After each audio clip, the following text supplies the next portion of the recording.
All right. Hello, everyone that's in the session. Welcome to the session on connecting the data scientist to production with the Tempo SDK presented by Clive Co. Clive is the CTO of Seldon. Seldon helps enterprises put machine learning into production. Clive developed Seldon's open source Kubernetes-based machine learning deployment platform, Seldon Core. He's also a core contributor to Kubeflow and KFServing projects. So without further ado, I'll let Clive go ahead and present his presentation. Great, cheers, thanks. Okay, let's get going. So so we're going to quick introduction to what we're going to be talking about, going to the sort of the data science DevOps divide and the sort of the challenges between those two sort of ecosystems of people, personas.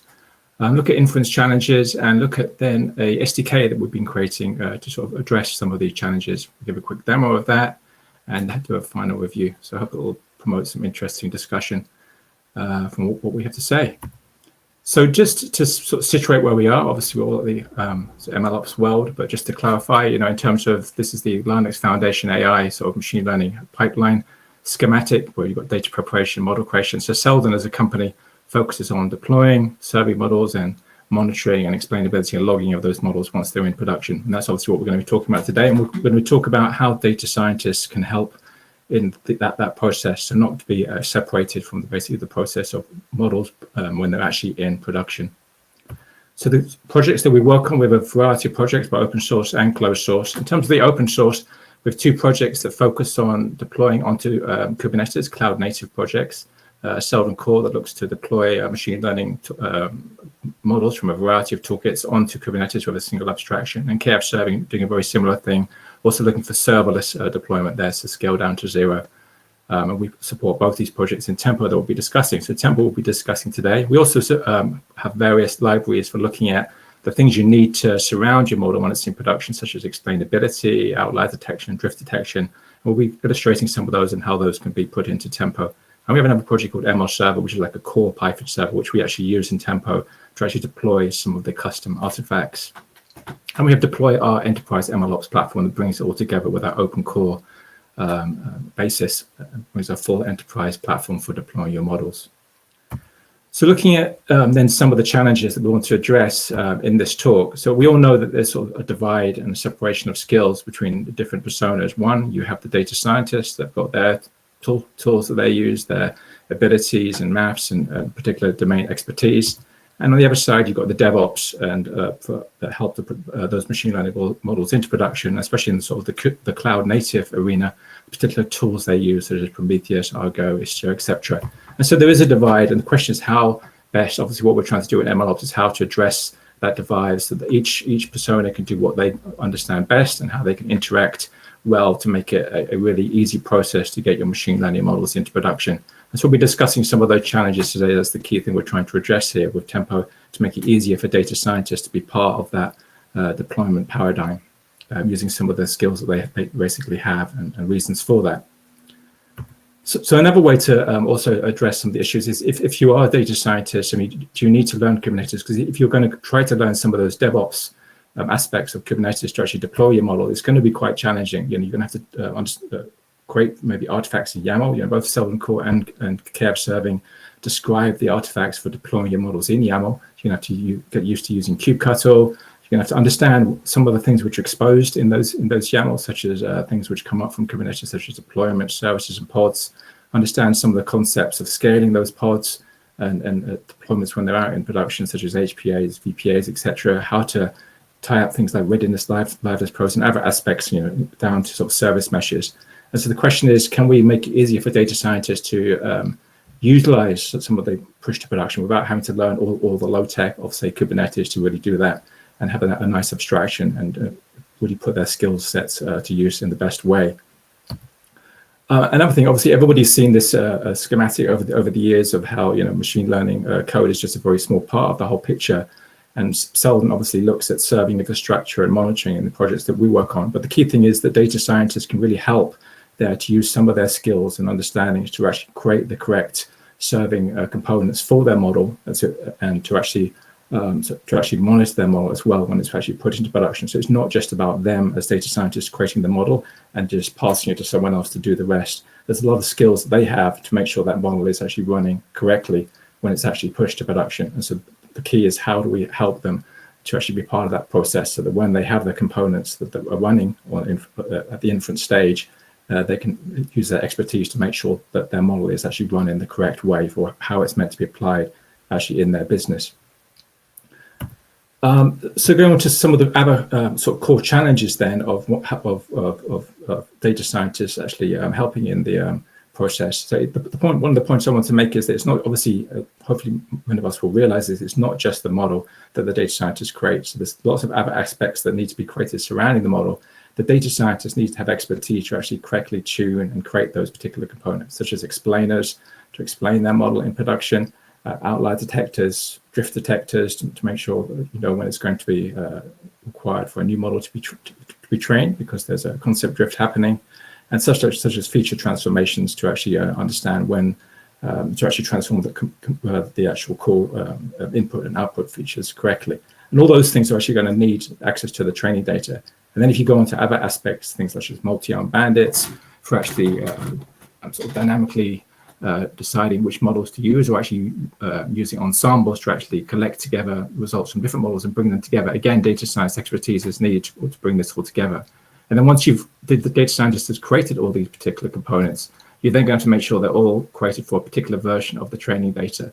So for one particular version of the training data, you might have a particular explainer trained on that training data, outlier detector, etc., for all the other components. You have to make sure that all that is correctly version controlled and deployed at the same time. So if there was a separation between the model and all the other components, it'd be easy to get out of sync between the different components. And so you want to make sure that it's all done at the same time, and all particularly has the correct sort of lineage back to the training data for all these components, and to allow the data scientist to actually help out in actually creating these underlying components that's really applicable for their model.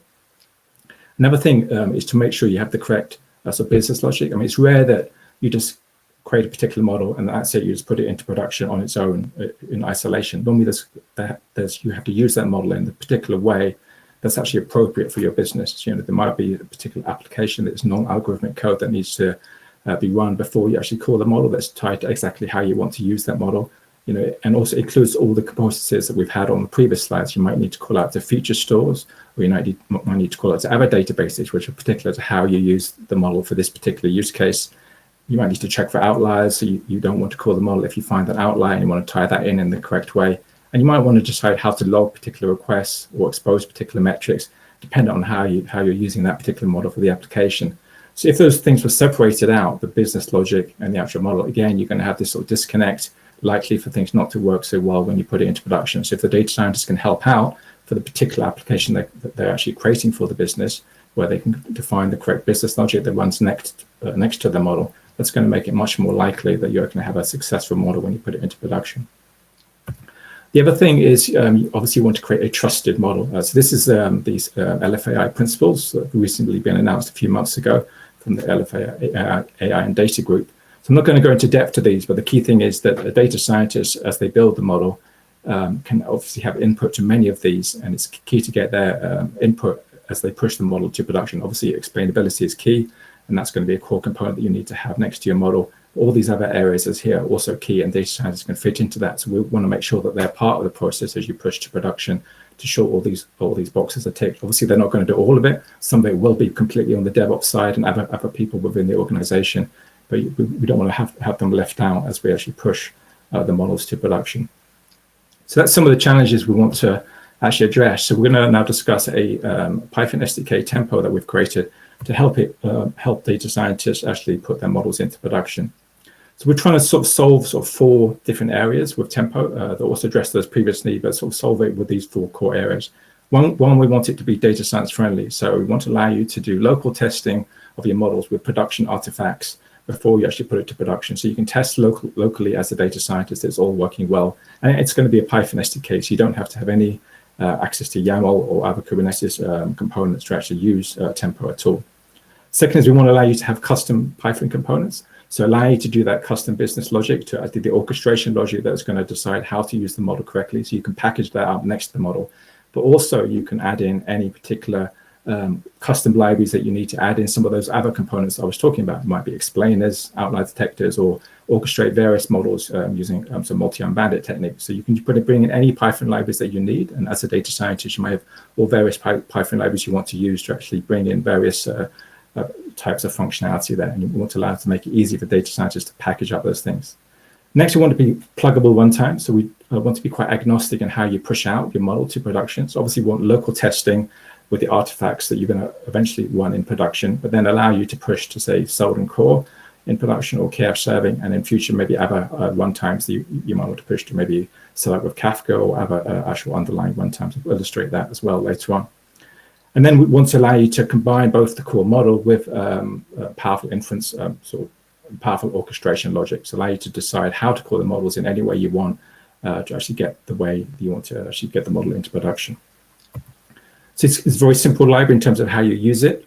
So you have decorators and models that you use, the data scientists create, and they really just fill in a few details next to their model to illustrate how they want to actually get those models in production. So here's an example for the standalone scikit-learn model. You give it a name, you say which platform, so that when it's pushed to a runtime, we can create optimized servers for that to actually use the correct image. It could be TensorFlow serving for a TensorFlow model, or another serving artifact for other types of models such as scikit-learn. You specify where you as a data scientist have trained that model and put the artifacts in a local folder, so we can then do various things with that and push them to actual production folders, etc. You say where those models are eventually going to land up, so maybe an S3 bucket for when they're going to be running in production, put that in, and give it a nice, sort of nice description of how what this actual particular model is doing, and we'll see how that works later as well. So that's really all they have to do, and then they can use Tempo for that particular model they've created as a data scientist. You can then take it to the next stage, as I said, and add in business logic. So you maybe have various models, two scikit-learn models that you've defined and you've trained, then add in business logic with any arbitrary Python code to actually call out to those models. You can then all combine it into one. So next, we look at how you actually define that business logic. So again, it's very simple. You just use a decorator to decorate any custom Python code or class to add in your particular business logic or custom Python code that you want to run. Again, it's pretty much the same things as defined previously for a model. You just have one extra component, which is the models definition, where you're saying which models you defined previously you want to actually call out to from this piece of custom logic. And then in the actual core logic, you can put in any Python code here. And the nice thing is you can actually use type annotations from Python.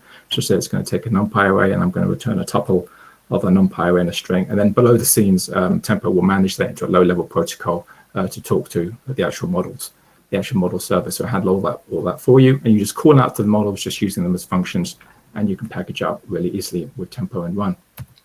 So then that really allows you to do that 3 stages. So you maybe train a model with a scikit-learn. You train an XGBoost model, you write some custom code and orchestration code for those 2 models and define it up in a pipeline, and that's pretty much it. You're ready to go, and then you can deploy locally and deploy remotely. So this is the whole thing in terms of that example we're showing here. So you have 2 models. In this case, we have a scikit-learn model, define a few things there, XGBoost model, define a few things there where we've trained it, and a pipeline which has arbitrary code that's going to orchestrate between the 2. In this case, it's a very simple, just a simple if statement, but this is just illustrating that you could put any arbitrary sort of custom logic there to do. In this case, it's just making some arbitrary decision based on the outcome of the scikit-learn model, whether to just return that result or to call out to the XGBoost model. So this is how you would then use Tempo, the various stages. You run that local development, and that also can include unit tests to test it all locally. So you build up your orchestration logic with the actual components. You then run it locally. So this will run on Docker, but the point is it'd be running with the actual production artifacts. And so you can then test it locally and check what would eventually go to production would actually run as expected. So that gives you great confidence as a data scientist that what you're going to give to the, say, DevOps team onto the production cluster is actually going to do as expected. Then you can, if you wish, stop there and pass it over to the DevOps team, or you can push your artifacts to a remote object storage and actually deploy onto, say, a Kubernetes cluster running Seldon Core or KFServing to actually run it in production. Well, this could be done from a CI/CD pipeline. We'll illustrate that in the example coming up. So we'll just go through a few of the internals just to give some more flavor of what we're doing underneath the scenes. So as I say, we have different runtimes at the moment, Seldon Core and KFServing, but it's very much pluggable. So we're going to extend that in the future to other ways of deploying, maybe onto cloud runtimes as well. In terms of how you save your artifacts, so as I say, we allow any custom Python code. So in Tempo, you just have a simple tempo.save for my model. This will then save your custom Python code into a local folder. And basically, it's using two underlying great libraries. One is Cloud Pickle to actually save your custom Python code into a pickle. And it's using conda-pack to actually package together all the conda environments, the actual environment you're running in. You can specify a particular conda environment, the current one you're running in, or you can specify actually a conda environment YAML to say which particular dependencies you need to actually run your custom code. It'll package that up into a tar.gz, and that's your artifacts ready to go to run on the server later. We're also looking in the future to use things like buildpack as well as an alternative to actually create a static image to allow you to run that and make that also very easy. And the second thing, once you've got those pickles and you want to then upload them to the actual so remote storage, there's just a simple tempo.upload. And for this, we're using rclone. So it takes those underlying resources and can push them to remote storage. Rclone is a great library if you haven't heard about it. It handles many different types of cloud storage. I think there's about 80 different types of cloud storage and about storage things that it can push to. So it's a great library. It makes it very easy to upload and download artifacts. So you can also, there's also a Tempo download. You can download artifacts from storage to actually run a particular artifact locally. And then in terms of when those custom artifacts are run, that's actually run on our other project called ML Server. So this is our sort of next version of our Python server. It's a joint project between Seldon and KFServing for having a standard sort of Python-based model server. But it's designed obviously to run in Python environments and to handle some multiple model serving as well.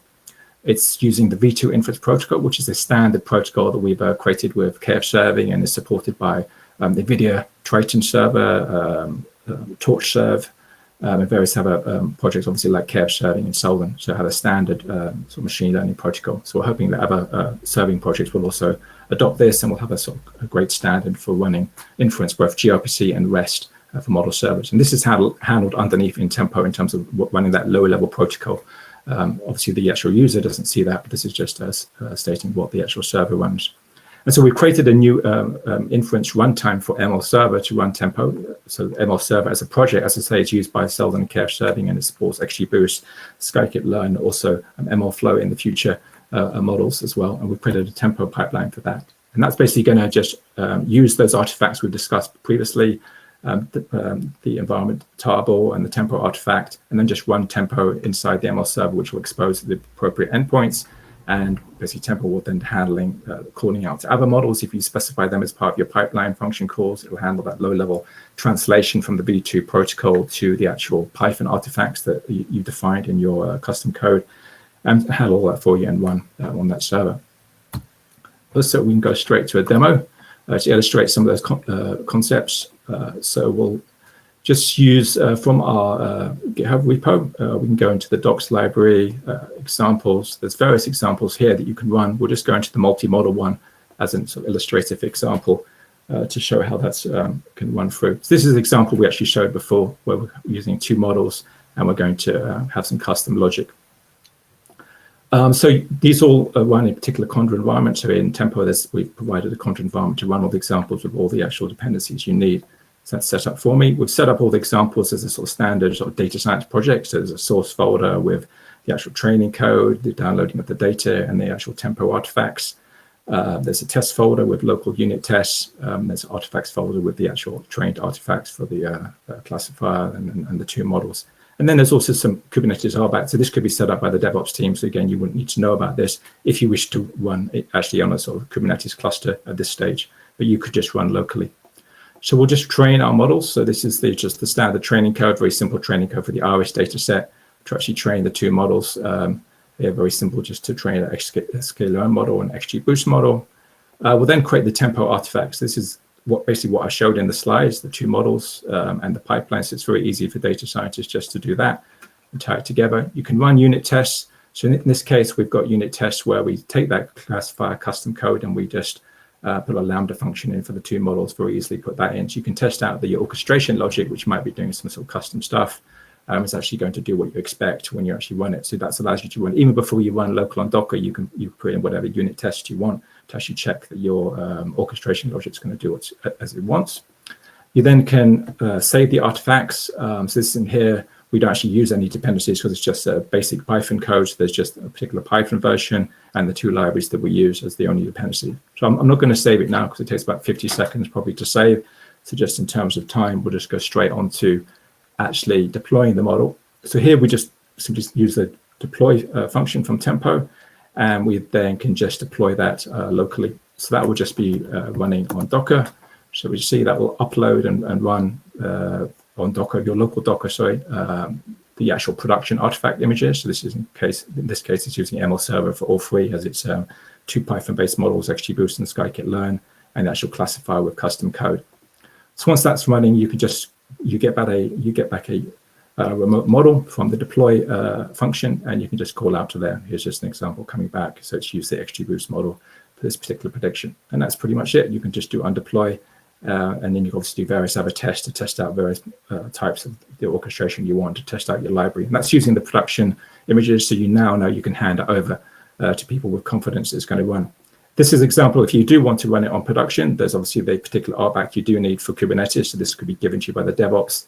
The DevOps people would need to give you the rclone config that defines how you talk to the remote object storage to actually upload your models. And once you've got that, say from your DevOps team, you can then just call the upload models in the upload function in Tempo to upload those models to actually remote storage. Now to run it again now on Kubernetes, you just change the actual core options. In this case, you do need to know the namespace and particular secret that you're going to use in the Kubernetes, but apart from that, that's pretty much it. And then you just do a deploy again, which will now push it out onto the Kubernetes cluster. So I should have a Kubernetes cluster running here. And this will be loading up those artifacts and running them on Kubernetes. So what it's doing underneath, as it's by default, would be using Seldon Core to actually run. It'll actually be deploying 3 different Seldon deployments, a classifier, and then the XGBoost and the sklearn model, which will actually run those core components and manage all in Seldon Core. So that will be coming up, and now we see that's all running there. Just so this is also, we've also provided as part of Tempo standard Ansible scripts to actually create all these artifacts for, say, Seldon Core, Minio in this case, and a few other things. So you can run it or test all these things locally, or run it on a cluster on GKE or anything else. So that's running now. So now we can just call out, and this shows 2 illustrations of how calling out where you got the sklearn prediction, XGBoost showing the orchestration logic is doing 2 different things. And that's it. You've tested it. That's great. Also, you can just give people access to that cluster. And using Tempo, if they just had the Tempo library, they can look at what models are running there. As you saw earlier, we give like a description, so you can query that cluster, see which models are running, and then whichever model you want, a client could easily just call out to those models. Just choose one and just call out. And here we are just calling out. So this could be run completely separate, no connection to the code. This is actually the only code you need as a client to actually call out to the models and run. And that's it. In this case, obviously, we are deploying it locally, so we'll just undeploy it as well.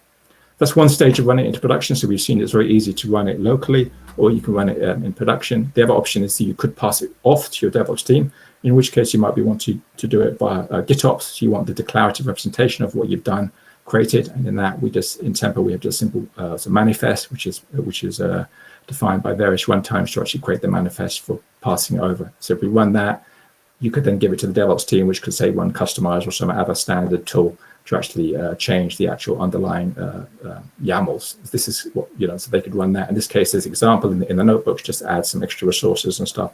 So this could be done by the DevOps team if the data scientists want to just pass these artifacts, or you want to tie it into the standard Gitops flow.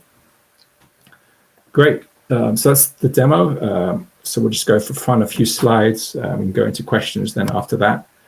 So yeah, we've done that demo. So there's obviously more advanced examples in the project that you can see. We've got examples for outlier detection where you have 3 Tempo components. You have a TensorFlow model. So I think the one we've got is for Cypher 10, and we have an outlier detector created using Outlier detect. So that will be an example of a custom Python library where you create some custom Python code using Outlier detect, which is our outlier and drift detection library. Package that up, and then we have some orchestration logic, which simply is going to call the outlier detector with our payload If it thinks it's an outlier, it'll just return straight away because it doesn't want to call the model with something which is an outlier, which might be bad for your business, obviously, in trying to use stuff based on outliers. And if it isn't an outlier, it will call the Cipher10 model. And see, that illustrates how to do that flow in Tempo.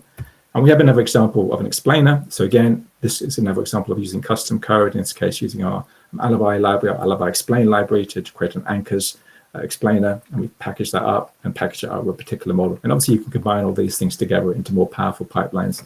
And we'll probably be looking at how to make it really easier in Tempo to sort of combine some of these things, explain the outlier, and various aspects of orchestration logic all into one thing.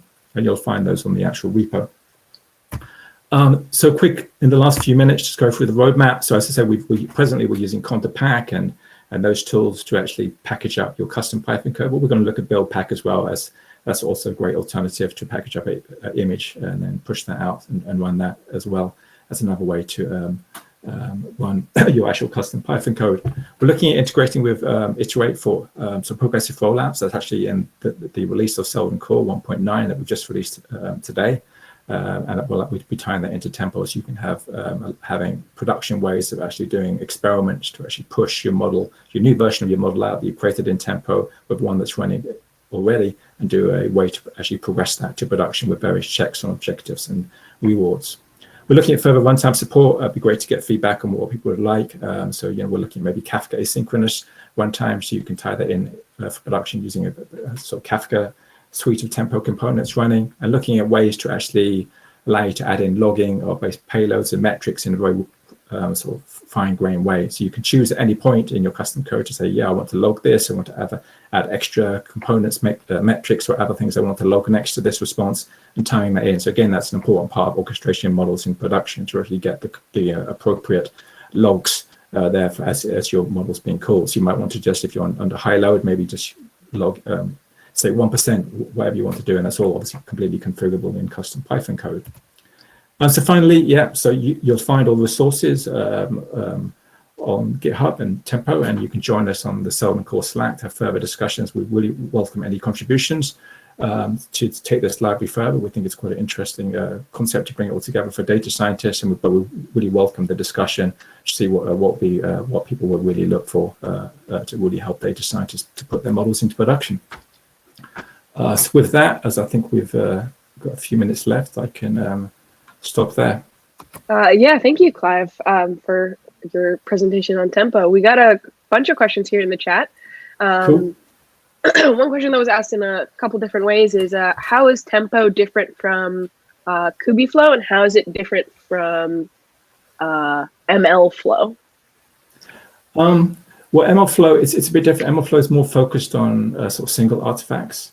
So we definitely want to tie in, because like the ML server project we've got that I showed earlier, so this has various runtimes, one of which is MLflow. So we would definitely want to have MLflow artifacts is what we do in Tempo. But we're seeing Tempo as something slightly larger in terms of actually allowing you, as I say, to create more complex orchestrations of multiple components and multi-unbounded. So we see MLflow as something that we could use as part of Tempo. Cool. And then a question from Bruno. The ML server deploys one model per Docker container. Is it possible to have multiple models in the same container? Yeah, exactly. That's one thing we're looking at in Tempo, is to bring all those into a single pod as one thing, but also as part of the ML server, it is designed to run some multiple models on a single server. That's something that we're doing that's sort of integrated also into KFServing to handle some multiple models. So again, to handle the use case where you have thousands of models and you want to pack them all onto one server to sort of save resources. We're also looking to how we can expose that in Tempo to make that easy for data scientists to say, yeah, I'm happy for my model to be shared on a server. Then yeah, they should be able to do that, maybe with some sort of configuration or part of what they're putting into that actual sort of model artifacts. So it could be something just at this level where they specify that they're happy, or maybe in the options. So yeah, that's a great question. That's certainly something that we see as important. Great. And then slightly more broad from William, what is Seldon? What is, I guess, your overarching company's product and goal?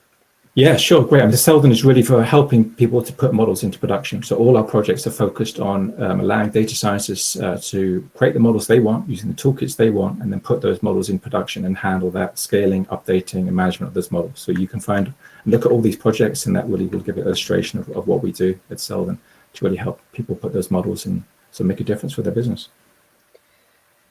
Awesome. And then last question that I can see in the chat is from Tim. If I'm understanding correctly, you're serializing some custom Python snippet from this notebook into the container that can then be pushed to production. If so, how would one link back from the container in production back to the code snippet in this notebook? For example, for interpretability, provenance, tracking, further development, etc. Yeah, we definitely want to make it, I mean, this is part of this issue so that all the artifacts are connected to the particular training data. So we want to tie into projects, say, like Pachyderm, or other things like DVC, to make sure that once you have all that, obviously with things like Gitops, then you can have all these artifacts will be in a particular commit. So you have that provenance. And so, yeah, in terms of what we're doing, in terms of the code is serialized and then put onto production server, but that actual can be tied back to a particular Git commit that you've done there. So definitely we want to expose those concepts. Obviously, we're a big believer in things like Gitops. So Gitops tied with lineage is definitely really key. So happy to actually discuss that more. Yeah, so that's all the questions that I can see in the chat. We are at 11 o'clock.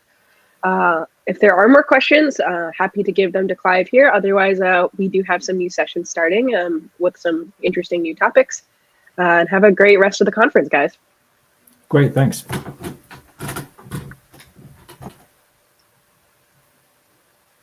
All right, I think that's it, Clive. Okay, great. Cheers. See you later. Thank you. See you. Have a good day.